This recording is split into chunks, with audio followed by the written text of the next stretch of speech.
Bismillahirrahmanirrahim, salam alaikum wa rahmatullahi ta'ala wa barakatuh et bienvenue dans un nouvel épisode de l'Islam répond. On en entend des vertes et des pas mûres au sujet de notre religion, parmi lesquelles le mariage forcé. Il est très répandu que les musulmanes seraient mariées de force, qu'on ne leur demande pas leur avis, leur consentement, et que finalement il ne s'agit que d'objets sexuels qu'on prend et qu'on marie au premier venu ou à celui qui amènera la plus grosse dot. Non, dans l'islam, il n'y a pas de mariage forcé. Non, dans l'islam, on ne marie pas une fille, ou même un garçon, peut-être que ça peut arriver, je ne sais pas, de manière forcée.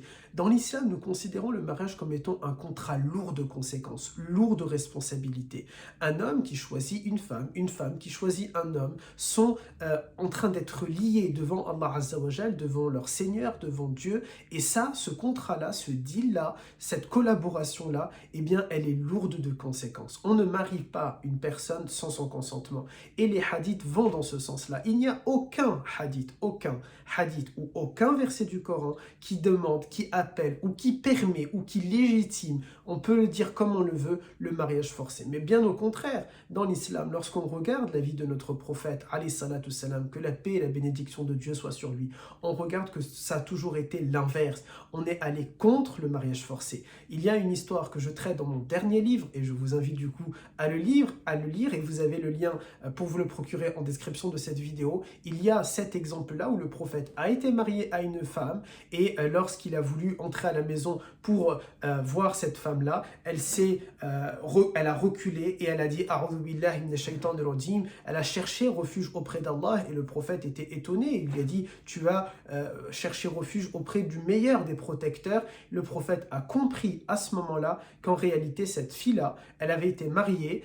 Son père en fait lui avait imposé le mariage, mais elle, au fond de elle, elle ne le souhaitait pas, elle ne le voulait pas, et le prophète tout simplement l'a libérée. Le prophète lui a demandé de rentrer chez elle, et le prophète n'a pas accepté du coup les agissements du père. Donc non, il n'y a pas de mariage forcé. Et notre mère, la mère des croyants, Aïcha radiallahu anha, épouse du prophète, un jour a demandé au prophète, Ya Rasulallah, ô messager de Dieu, comment on peut vérifier que la jeune fille, que la fille qui va être mariée, elle est consentante et elle veut. Et le prophète a donné un mode d'emploi, un protocole, mais en tout cas, ce protocole-là, ce mode d'emploi-là, il va dans le sens qu'on ne marie pas sans le consentement de la fille. Donc tous les mariages qu'il y a aujourd'hui forcés, nous les considérons aux yeux de l'islam comme étant des péchés. C'est un péché qu'un père va marier sa fille de force. C'est un péché qu'un homme va prendre de force une femme et se marier avec elle, ou l'inverse si jamais ça existe. En islam, on ne marie pas les gens de force. En islam, le mariage est un choix. Le mariage se fait entre l'accord de deux personnes